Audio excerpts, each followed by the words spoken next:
It was the kind of lazy summer afternoon in Washington that felt like it would stretch on forever. The air was thick with the scent of pine, and the sky above was a canvas of pale blue, unmarred by clouds. I was 15, an age where everything feels like it could go on forever, and yet everything always seemed to pass too slowly. My friends were all away with their families, leaving me with the entire weekend to myself. The kind of loneliness that's not depressing, but rather one of those quiet moments where you're not quite sure what to do with your time. That's when Mia called. She was the girlfriend of my old youth group leader, and even though she was several years older than me, she always had this effortless charm. She was in her early 20s, outdoorsy, and always seemed to be the type of person who knew how to make others feel at ease. That Saturday, she asked if I'd like to join her for a swim at a secluded lake, one that wasn't well known, hidden far away from the crowds of tourists and weekend vacationers. I had nothing else planned, so I agreed. Besides, it sounded like a perfect way to get out of the house and escape the suffocating heat of the city. We drove together to the lake, with her car winding along narrow, tree-lined roads that I'd never seen before. I could feel the tension of the week melting away with each turn of the road, the world becoming quieter as we headed deeper into nature's embrace. There was something so serene about it, something comforting about being so far removed from the noise of everyday life. Mia was easy to talk to, and we spent the drive chatting about everything and nothing: music, books, life, and it felt like a normal, carefree day. When we arrived, it felt like the entire world was ours. The lake was a hidden gem, tucked away in a remote corner of the forest, surrounded by towering trees and craggy rocks.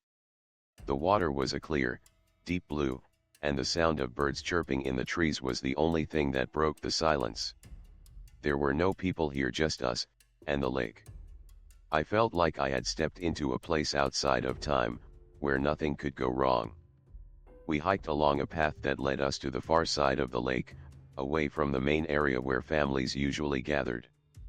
By the time we reached the water, we were alone, and it felt like the perfect escape. The sun glinted off the surface of the water, and the day was warm, but not unbearably so. We both waded into the lake, laughing, enjoying the coolness against our skin. There was something magical about it, the feeling of being in this secluded place where nothing and no one could bother us. I floated on my back, gazing up at the canopy of trees above, the sunlight flickering through the leaves in soft patterns on the water's surface. It was peaceful, perfectly peaceful. But then, slowly, something began to shift. I don't know how to explain it. It wasn't sudden, but there was an unsettling tension in the air that I couldn't place at first. It was like the atmosphere had thickened, and a sense of unease slowly crept in without warning. My brain registered it before my eyes could catch up. I stood up, instinctively turning toward the far end of the lake, where the path curved behind the rocks. Something was wrong, and I could feel it in my gut. Mia must have sensed it too. Her voice trailed off mid-sentence, and her eyes darted toward the water's edge, her body stiffening. I followed her gaze, but all I saw were the rocks and trees, nothing out of the ordinary. I felt my heartbeat quicken, a nervous flutter taking over my chest. Then we heard it. At first, it was distant, almost too faint to be real. Voices. Male voices, muffled by the distance, but undeniably present. They seemed to echo through the trees, bouncing off the water. I thought maybe it was a group on a boat, maybe some people out for a leisurely ride. But then, the words became clear. The first voice was low and slurred, making crude comments, and I could feel my blood freeze in my veins as he described, in graphic detail, what one of us would look like, me, or Mia, it didn't matter. The tone was casual, too casual, like it was something he'd said 100 times before, like he wasn't even aware of the danger in his words. Another voice laughed, and that laugh, it made my stomach twist. It wasn't a genuine laugh, not one of joy or camaraderie. It was dark, mocking, and it sent a shiver down my spine. A third voice attempted to hush the others, but it wasn't a voice of concern. It was the kind of tone you use when you're trying to hide something, trying not to get caught. The kind of tone you use when you know you've crossed a line, but you don't care. I turned to Mia. Her face had gone pale, the color drained from her cheeks, and she was staring at me with wide, horrified eyes. Her hand flew to her mouth, silencing herself, and I saw the way her eyes flicked to the clip the only way out. Without a word, we both scrambled to our feet, our bodies moving in frantic instinct. We didn't grab our towels, didn't even stop to put on shoes. Mia's hand was a vice around my wrist as she tugged me toward the rocks. We didn't need to speak. We knew. We were being watched. We were being hunted. We scrambled up the jagged rocks, the rough surfaces scraping our bare feet as we climbed, not caring about the pain. My heart pounded in my chest, but my mind was a blur. All I could think was to get out, get to safety. The boat's engine hummed louder now, growing closer, and I could feel the cold knot of fear tightening in my stomach. Mia was ahead of me now, her pace faster, more determined.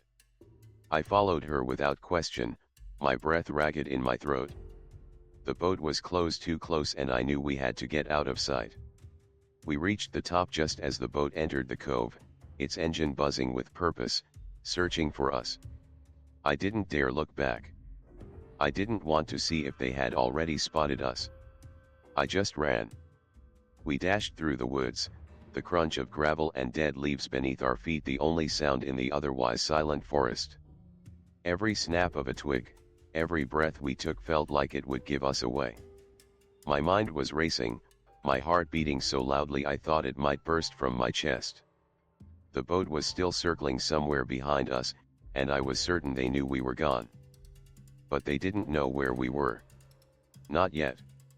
The forest felt like a maze, twisting and turning, but eventually, we broke through to the parking lot. Mia's car was the only one left.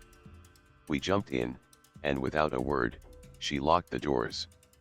Her hands were shaking as she fumbled to start the engine. We sped away, the tires screeching on the gravel road.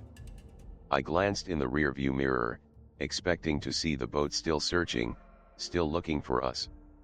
But it was gone, lost in the distance. The drive home was eerily quiet.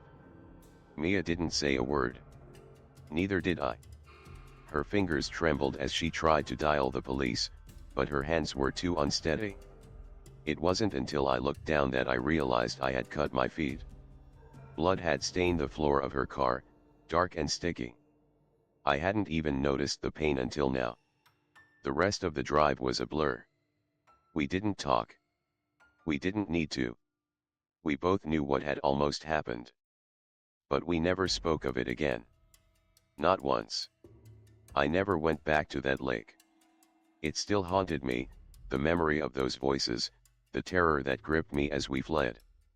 The lake, which once felt like a sanctuary, now felt like a place of danger. A place where something dark had nearly found us. I knew it wasn't just the boat or the people who had been out there that day. It was something more, something hidden behind the calm facade of nature. And I knew that no matter how many people went there after us, I was the one who understood the truth of the place. Something evil had been waiting. And I had narrowly escaped its grasp.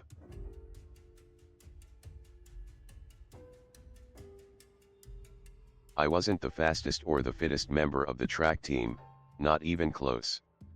Freshman year, I came last in nearly every race. No matter how much I trained or how hard I pushed myself, I could never keep up. The other runners always seemed faster, stronger, better. It was discouraging at times, but I didn't mind so much. The coach didn't care about placing. He always told us, just show up, give your best, and that's enough. That was all he asked, and for someone like me, who didn't have the natural ability others did, that was enough. But there was one thing the coach would always bring up when we trained at Stalker Lake. At first, I thought it was just another one of those silly myths or stories older people tell to scare the younger ones. He'd mention it casually, warning us to be vigilant, always to run with a partner when we were out there, and not to get too comfortable. He didn't say much beyond that, but the way he said it, with a strange seriousness, always stuck in the back of my mind. The park wasn't far from the school. It was a quiet, secluded place, with a path that wound around Stalker Lake, just under a mile long. It had that eerie, almost unnatural stillness to it, especially as the evening approached.